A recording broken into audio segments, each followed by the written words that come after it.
अस्सलाम वालेकुम व्यूअर। मैं आज जिस मेडिसिन के बारे में बात कर रहा हूँ ये है मोन्टीका।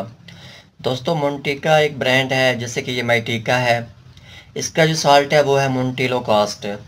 उस मोन्टेलोकास्ट को सबसे ज़्यादा जो इस्तेमाल किया जाता है उन पेशेंट्स में जिनको एक किस्म का सीजनल एलर्जी होती है या एक किस्म का उनको दमा होता है, जिसकी वजह से होता ये है कि उनके सांस में दुश्वारी हो रही होती है। सांस के अंदर दुश्वारी की वजह से बाज़ औक़ात एक सीटी की आवाज़ आ रही होती है या दमा की वजह से मरीज़ को खांसी हो रही होती है। दोस्तों ये जो अलामात हैं ये छोटे बच्चों में भी हो सकती हैं, बड़ों में भी हो सकती हैं।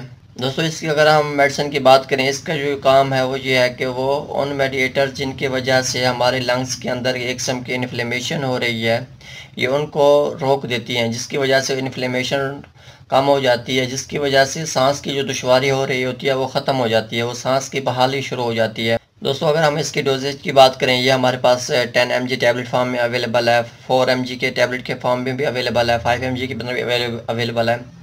और अगर हम छोटे बच्चों की बात करें, उनमें एक साशे इस्तेमाल किया जाता है और साशे मोस्टली 4 mg के अंदर अवेलेबल होता है। दोस्तों आप लोगों को कुछ बातों का इल्म होना ज़रूरी है, क्योंकि ये एक प्रिस्क्रिप्शन मेडिसिन है। बेहतर है आप अपने डॉक्टर की हिदायत के मुताबिक ही इसको इस्तेमाल करें, खुद साख्ता कोई भी मेडिसिन इस्तेमाल ना करें। दोस्तों इसकी जो डोज़ है वो ओडी भी हो सकता है, बीडी भी हो सकता है, और क्योंकि ये डिपेंड करती है मरीज़ की सेहत के हवाले से, उसकी सीवियरिटी के हवाले से कि कितनी वो सीवियर है, कितनी उसको सांस की दुश्वारी है, अस्थमा का कितना अटैक है। दोस्तों आप लोगों का मोन्टीका, मैटीका या इससे रिलेटेड कोई भी सवाल है आप कमेंट कर सकते हैं। आपको अगर मेरी ये वीडियो अच्छी लगे तो काइंडली मेरी वीडियो को लाइक और शेयर कर दें, मेरे चैनल को सब्सक्राइब कर दें। शुक्रिया, अल्लाह हाफिज़।